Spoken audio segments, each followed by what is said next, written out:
Nós vamos agora fazer um trabalho em grupo. Então, nós vamos fazer assim, nós vamos nos dividir em 8 grupos aqui mesmo no salão, tá? E como é que nós vamos fazer? Nós temos 2 casos que nós vamos estudar. Um caso de mediunidade e obsessão, o outro caso de enfermos do corpo físico, tá? 4 grupos vão... Cada metade vai trabalhar um mesmo caso, mas com abordagens diferentes, tá bom? Então, nós vamos ler o caso, nosso grupo. No verso da folha, a gente vai anotar, vai ter embaixo a atividade que vocês vão desempenhar. Por exemplo, observar que colocações foram adequadas ou observar que colocações foram inadequadas, em função daquele caso. E nós vamos anotar atrás o que o grupo considerou, por exemplo, que foi adequado. Ou, no outro grupo, o que ele considerou que foi inadequado. E aí nós vamos depois juntar todas essas informações. E aí nós vamos fazer o comentário depois, consolidando a visão para nós termos de cada um desses casos. Né, que foram feitos a abordagem 1 e 2 desses 2 casos e compartilhado, distribuído entre os grupos. Como nem todos leram, tiveram acesso a todos os grupos, eu vou fazer um breve resumo do que foi, por exemplo, a abordagem mediunidade e obsessão. Trata-se de uma mulher que chega à casa de acolhimento e diz que é uma ex-trabalhadora da casa, que participou dos trabalhos por mais de 20 anos. Porém, ela está afastada por problema de saúde e nunca mais voltou. Nesse momento, ela não está nada bem. Só que ela é médium ostensiva e está com muito medo de voltar a trabalhar. Então ela vem à casa e ela é acolhida na abordagem 1 e na abordagem 2, que são 2 tipos de entrevista que foram realizadas. Tá? Roberta, você pode ver o grupo 3, não é?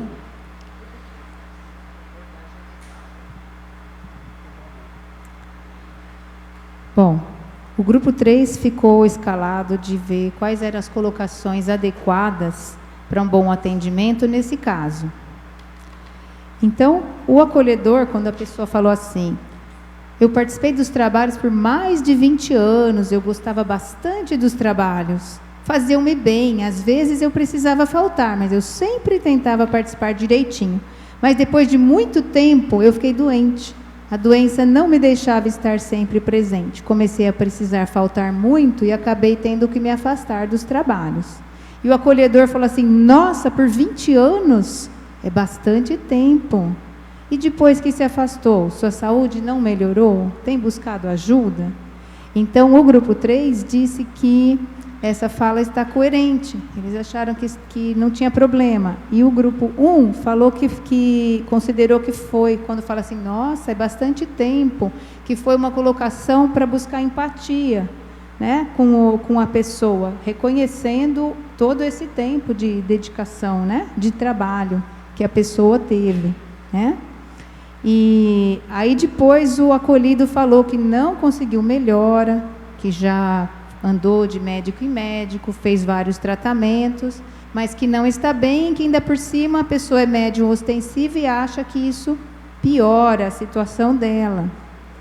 E o acolhedor falou assim, não creio que o fato de ser médium ostensiva possa piorar as coisas. A mediunidade em si não é doença, nem é causa de doença ou remédio, é só uma faculdade natural.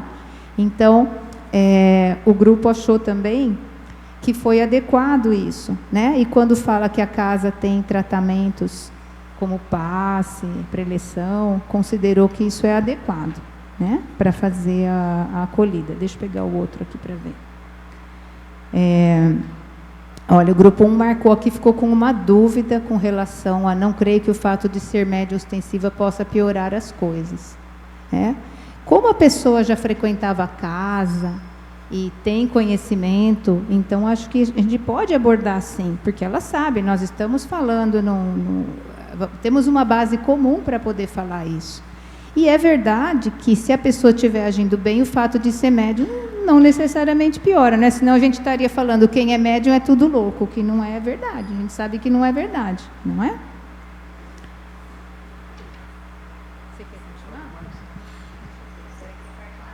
continuar? Agora tem a abordagem 2 do mesmo assunto, né? É o caso 1 e a abordagem 2. Então vamos ver. O que diz a abordagem 2?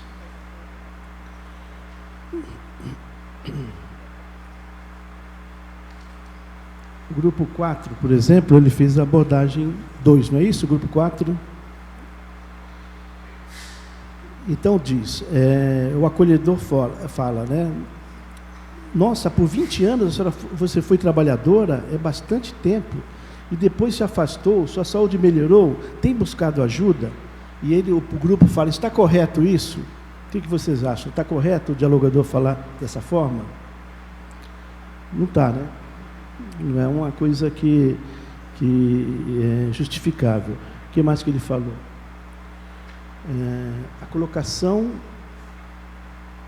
pode criar empatia, ok? Questão 3. Eu não consigo ler, você consegue entender aqui? O sentido é... O atendido, que é médium, ele quer participar, ele pede para participar de uma reunião de desobsessão, né? É conveniente o entrevistador dizer que sim, encaminhar ele para uma reunião? Primeiro, né, a pessoa está em desequilíbrio.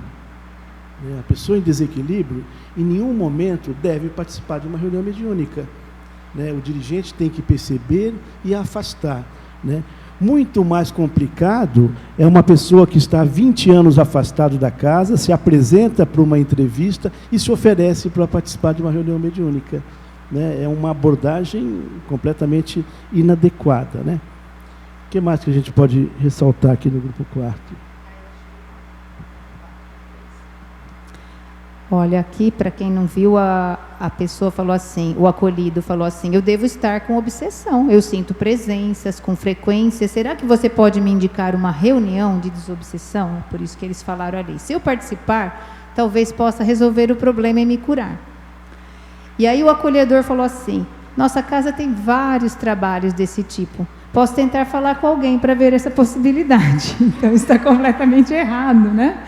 Porque ainda que a pessoa não estivesse afastada da casa, a pessoa que sofre a perturbação nunca deve participar da reunião, né? E como nós não vamos... E aqui quando ela fala isso, o acolhedor está reforçando a premissa de que a pessoa tem uma obsessão, que também é uma coisa que a gente não deve fazer.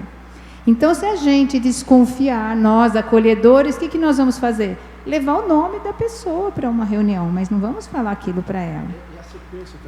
A sequência também é muito interessante, porque o acolhedor continua, né? O acolhido. Ah, mas isso seria bom, né? E não há tratamento de curas aqui na casa? Talvez nesses anos em que estive afastada, tenha começado algum grupo assim. Aí o que o acolhedor fala? Olha, infelizmente, a nossa casa não tem esse tipo de atendimento, mas eu posso lhe recomendar uma outra que tem. Depois eu lhe passo o endereço, tá? A gente dá risada desse tipo de situação, mas é possível de acontecer. A dona Gil quer fazer um comentário. Se a senhora pudesse sentar aqui, a senhora acompanhava. Esse assunto é muito comum. Companheiros, mesmo da casa, que acham que a mediunidade é solução para tudo. Eu vou trabalhar mediunicamente, eu vou me equilibrar, e a gente sabe que não é assim. Então, nós temos atendido casos de pessoas que precisaram ser afastadas justamente por estar num processo doentio, que nós vamos dizer que seja obsessão, mas provavelmente também, mas a pessoa precisa entender que ela precisa de assistência espiritual. E a pessoa às vezes vem, ouve a preleção, toma passe e volta, mas eu não posso voltar para o trabalho mediúnico, porque eu não estou melhorando. A gente fica numa situação complicada, porque não é a condição para ela voltar ao trabalho mediúnico, né? E sobre, é uma coisa que eu tenho falado muito e é bom a gente reforçar, se a casa não tem trabalho de desobsessão, né? Acho que eles já cansaram de me ouvir falar isso, mas é bom reforçar. Antigamente, nós tínhamos um trabalho de desobsessão na casa, era terça-feira à noite, porque a casa era menor, menos trabalhadores, menos casos que apareciam. A pessoa vinha, era levada à sala para tomar passe, né? Mas o número de trabalhadores aumentou, o número de reuniões mediúnicas aumentou, a preparação de trabalhadores melhorou e vai melhorando cada vez mais. Então as pessoas se preparam para a atividade mediúnica, né? E são 50 trabalhos mediúnicos de assistência espiritual. Então nós não temos um específico para desobsessão, porque nós achamos que todos os médiuns, todos os trabalhadores de um grupo devem estar preparados para atender espíritos diversos, espíritos doentes, que não sabem da sua situação, inclusive acompanhantes das pessoas que sofrem a influência obsessiva, né? Por isso que a importância da preparação dos trabalhadores, dos grupos, estar sempre estudando, sempre muito conscientes da responsabilidade que é o trabalho mediúnico. Então nós não vamos na nossa casa dizer que não temos trabalho de desobsessão. A gente vai explicar naturalmente pro acolhido, né, como é o processo, né, a importância dele estar presente, ouvindo a preleção, porque naquele momento a espiritualidade está agindo, né, ele está prestando atenção, se desliga um pouco daquela influência, e os espíritos dirigentes, tanto da preleção como das reuniões mediúnicas, vão encaminhando. Então vocês que trabalham em reunião mediúnica sabem, vem espírito, vocês não sabem com quem está com quem. Algumas vezes a gente até desconfia, mas não tem certeza. O que acontece? A pessoa acompanhou aquele procedimento todo que a gente orientou com muito carinho, com muita paciência, durante um bom tempo, ela vai se sentindo melhor. Os espíritos vão sendo acolhidos, porque é o mesmo acolhimento, vão sendo orientados, mas existem casos bem difíceis de longa duração. Às vezes nem se consegue numa encarnação só. É verdade? Não sei se ficou claro. Ainda sobre esse caso, para quem estava com a abordagem 2, mas eu vou ler aqui porque quem estava com a 1 não viu, né? Então, quando a pessoa fala assim, não há tratamento de curas aqui, talvez nesses anos em que eu estive afastada, tenha começado algum grupo assim, a pessoa dá mostra de que ela sabia que não tinha esse tipo de atendimento na casa, né? Mas ela ficou com uma esperança de que talvez nesse período tivesse surgido. Então, quando a pessoa fala, não, a nossa casa não tem, mas eu posso recomendar uma que tenha, depois eu passo o endereço. Então, a gente não vai fazer isso, né? Para o tratamento de cura, mas vale a assistência espiritual, como a dona Ju comentou. Só uma coisinha, isso de indicar outra casa, nós temos casas excelentes que fazem os seus trabalhos, tudo. Mas lembra no primeiro dia, quando nós falamos, nós precisamos conhecer a nossa casa e saber o que ela oferece. Quando a gente tem que ter confiança naquilo que é feito na nossa casa. Se a gente fala, olha, que nós não fazemos assim, mas vai lá que faz, nós estamos demonstrando que não confiamos no trabalho que a nossa casa oferece. Não é verdade? Então, se nós confiamos e conhecemos tudo que é feito, nós temos que, né? Agora, se a pessoa mora num outro bairro, olha, tem algum local que eu possa, e a gente conhece a casa, tudo, não há problema de encaminhar. E não somos egoístas de querer também resolver tudo. Mas eu acho que indicar, porque dizer que aqui a gente não faz, né? O que a gente não faz, né? Pessoal, por fim, nesse aqui, o acolhido fala assim, quando fica sabendo que vai receber um endereço de uma casa que tem esse tipo de tratamento, ele fala, eu agradeço. será que depois de eu me curar, eu poderia voltar logo aos trabalhos da casa?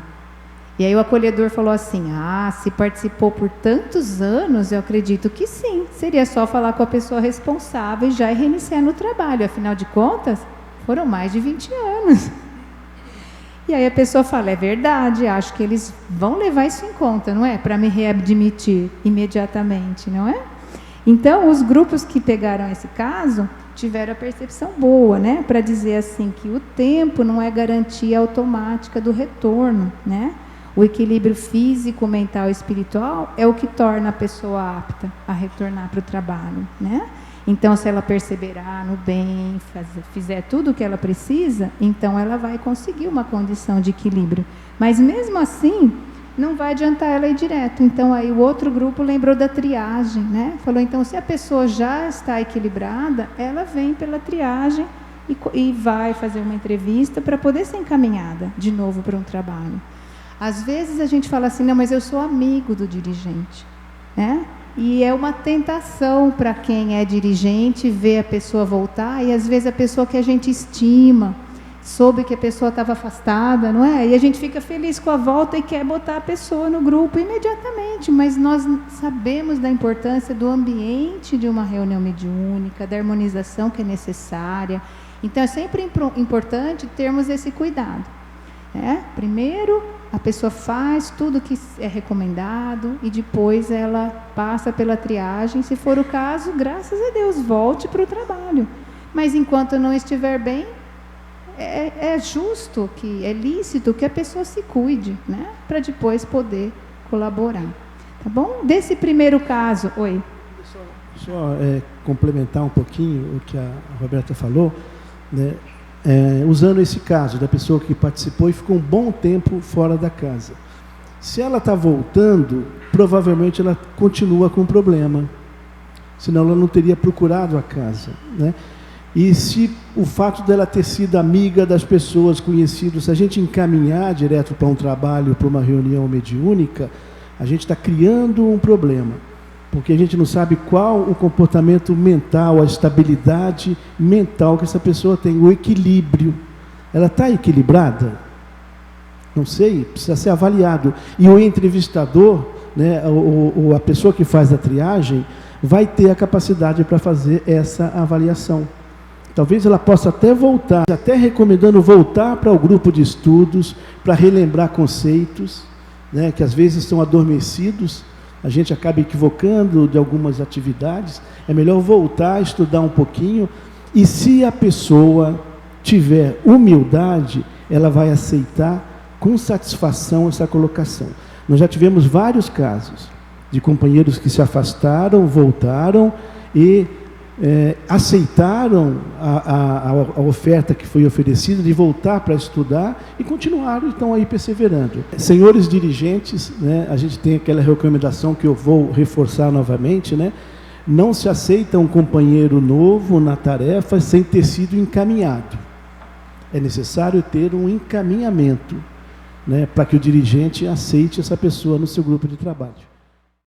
É só lembrar que na triagem não é só aquele questionário para avaliar o conhecimento, mas eles têm um grupo mediúnico para receber algumas pessoas que estão equilibradas, mas estavam afastadas, para ter uma readaptação às tarefas. Depois são encaminhadas, então, para outros grupos. Isso é importante. Há uma preocupação nossa muito grande com a triagem, que nós estamos recebendo um novo companheiro que é de uma outra casa espírita para vir trabalhar conosco. E o ideal é que ele, primeiramente, ele venha conhecer a casa, que ele possa participar dos estudos. E o acolhimento da triagem, né, a gente pode falar dessa maneira, que é um acolhimento realmente que nós fazemos com esse nosso colega, eu tenho o objetivo do quê? Mais do que fazer um teste doutrinário. É importante sabermos aferirmos o conhecimento? Claro, mas é saber a condição emocional, o desejo do trabalho desse nosso companheiro, o que ele estudou, o que ele realizou. Então, na verdade, é uma oportunidade que a pessoa tem, que o nosso acolhedor tem, para conhecer aquele nosso futuro colega de trabalho. Tá? E é lógico que ali também nós conseguimos identificar qual que é a experiência doutrinária que ele tem, né? Para que a gente possa, aos pouquinhos, ir engajando esse nosso colega nas atividades. Vamos agora partir para o segundo tema, que é enfermos do corpo.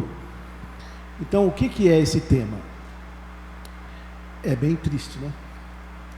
Um rapaz de 18 anos diz que está muito deprimido, pois o pai está com câncer em fase terminal. A família é toda da Bahia e estão aqui para tratar o pai. Uma tia que dava suporte morreu recentemente, também de câncer. Além das doenças, ele está muito triste porque o seu contrato de trabalho vai acabar dentro de 1 mês. E ele tem a certeza de que vai ser demitido, não vai ser recontratado. Apesar de ele crer em Deus, ele ser católico, acha que está desacreditado e entrando em depressão, pois não tem vontade de mais nada. Então, essa pessoa procura a casa espírita e está sentado na frente do entrevistador, né? Vamos ver o que os grupos disseram.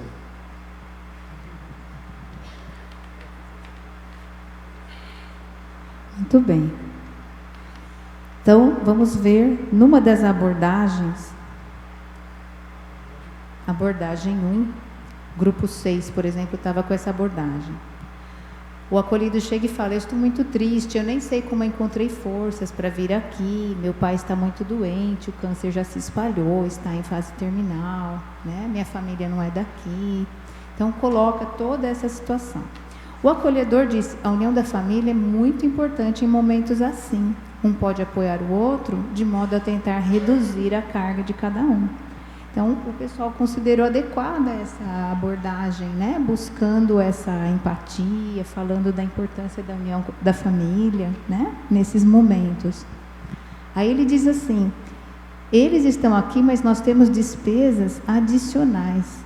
Eu estou tentando trabalhar para tentar ajudar nas despesas, mas meu contrato acabará em 1 mês. Eu tenho certeza que eu vou ser demitido. E o acolhedor falou assim: como pode ter essa certeza? Se pensar assim, sofrerá por antecipação. Muitas vezes ficamos imaginando coisas, achando que vão acontecer e sofrendo por elas. E quando chega o momento, nem acontecem. Então, o pessoal achou que foi adequada essa colocação de falar: como você pode ter essa certeza? A gente lembra do que o Wilson colocou na primeira parte, né? Quando ele falou: a gente sofre tanto por antecipação, né? Fica imaginando coisas que muitas vezes não vão acontecer, né? Então, o pessoal considerou que foi adequado, né? Depois o moço fala que é católico e que ele acreditava em Deus, mas agora ele já não está acreditando muito, né? Porque ele fala: como que ele permite que essas coisas acontecessem comigo? E o acolhedor chamou o ensinamento de Jesus, quando falou para ter bom ânimo, que no mundo teríamos aflições, né? Então, essa colocação ela também é boa. Recorrer ao Evangelho costuma trazer, né, conforto.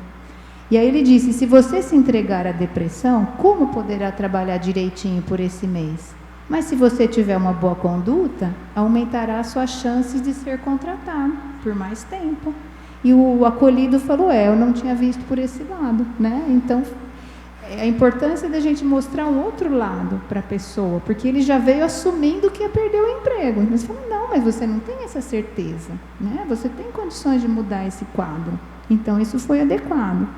O acolhedor falou da importância da força do pensamento e da vontade, e citou Jesus de novo quando fala: se nós nos ajudarmos, o céu também nos ajudará. Então isso ajuda naquela parte do consolo e da orientação, para que a pessoa encontre nela mesma as forças para superar a sua dificuldade, né? Então, no fim, ele fala: como que eu posso superar essas dificuldades? E o acolhedor fala, então, da assistência espiritual que a gente mencionou, as preleções, né? Trazendo conforto, esperança, tomando os passes. E esses pontos foram pontos que o pessoal considerou adequados. Na segunda abordagem, teve alguns pontos adequados também. Quando o acolhedor fala, porque o moço está preocupado, deixa eu ler, acho que é mais fácil para situar. Você tem aí? É o mesmo aqui, né? Quando ele coloca toda a situação, a primeira coisa que o acolhedor fala é dizer assim: nossa, que situação horrível. O câncer tem acometido muitas pessoas mesmo, né? Coitado do acolhido, já pensou? Você chega lá, né? Então, você pode achar isso, mas você não vai falar desse jeito, não é? Não pode, né? Senão a gente, ao invés de consolar, a gente vai afundar junto, não podemos. Então isso não foi adequado. E aí ele disse, pois é, com meu pai assim, minha tia que também partiu, como que eu não vou ficar deprimido? Aí o acolhedor fala, no seu lugar acho que eu também ficaria bem deprimido. Totalmente inadequado, hein, gente? Pelo amor de Deus. Aí ele fala assim, você está tomando algum medicamento para ajudar no seu estado de ânimo? Então a pergunta em si, ela é lícita, né? Para saber. Só que quando ele fala, não, eu não estou, você recomenda algum? Aí olha só, quem não estava com esse diálogo, o que ele falou?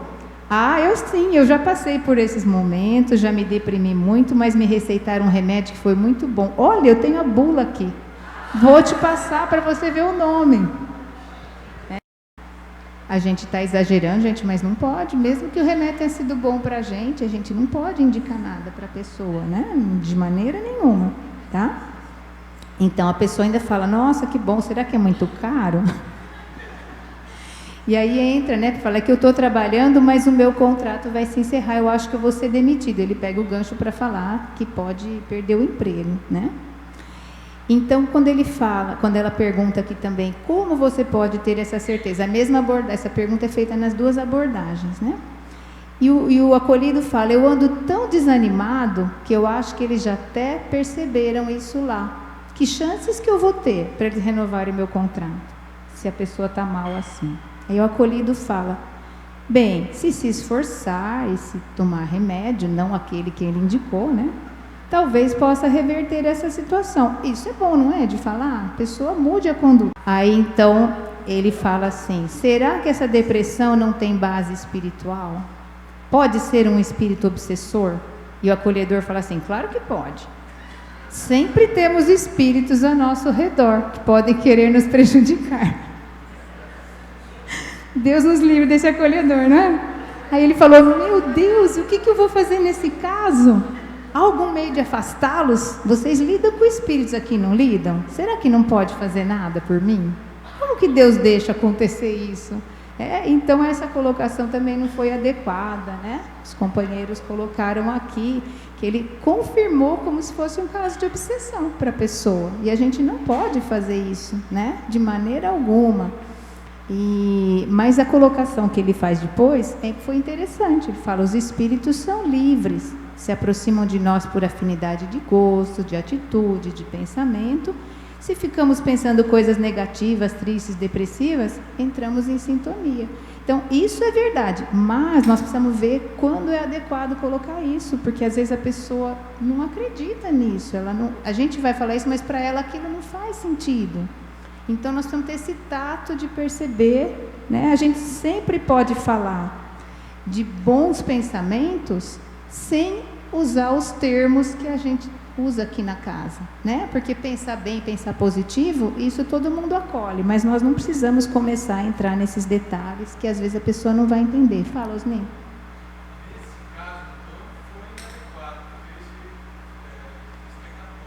É verdade, ele disse que é católico aqui. Então a intenção da pessoa foi boa, né? Mas ela não percebeu esse detalhe, né? Da crença da pessoa. Então, você fala em espírito, eles já ficam meio assim, né? Alma ainda até pode ser, mas mesmo assim, né? Tem umas almas do outro mundo aí perto de você. E aí, quando ele fala assim, ele fala, convidamos você para participar das preleções que a casa oferece, seguida pelo passe, você terá a chance de renovar seus pensamentos e refletir sobre o que está acontecendo. Isso é adequado, né? Isso sempre vai ser adequado. Só que aí a pessoa falou assim, e se eu participar, as coisas vão se resolver na minha vida? E a resposta foi, sim, certamente que irão. Então essa resposta também não é adequada, né? Porque a gente sabe que vai se resolver um dia, mas não sabemos quando. Então se a gente fala isso, a gente pode criar uma expectativa falsa na pessoa, não é? Ela vai falar, aí ela vem aqui, pega a nossa fichinha verde, temos aqui, né? Vem algumas vezes, faz o que é recomendado e depois ela fala, não melhorou nada. O pessoal lá não só fala, né? É fraco, vou ter que procurar outra casa que lá é fraco. Então, é o cuidado das colocações que a gente faz. Porque, às vezes, a intenção do acolhedor, quando fala as coisas certamente vão se resolver, não era essa que a pessoa entendeu. Eu lembro que na semana passada a dona Ju falou da prece, que podia iluminar, trazer, né, uma luz, e a pessoa entendeu errado e falou, então eu posso acender a vela, né? Porque não compreendeu. Às vezes a gente faz uma colocação e a pessoa não entende o que a gente quis dizer. Então, precisamos ser muito cuidadosos nas colocações que a gente faz, né? E, por fim, a pessoa aceitou. Menos mal, né? Que apesar desse tratamento horroroso, ela aceitou. De que ia melhorar, né?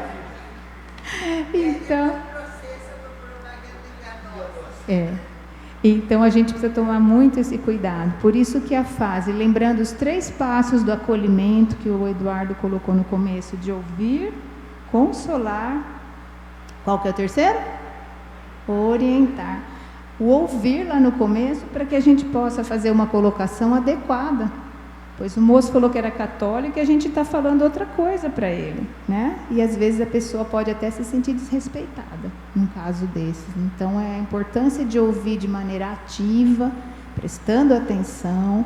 Um detalhe, não ficar assim na cara da pessoa, porque nós conhecemos alguém que veio participar de uma entrevista aqui, depois falou, a pessoa ficou assim.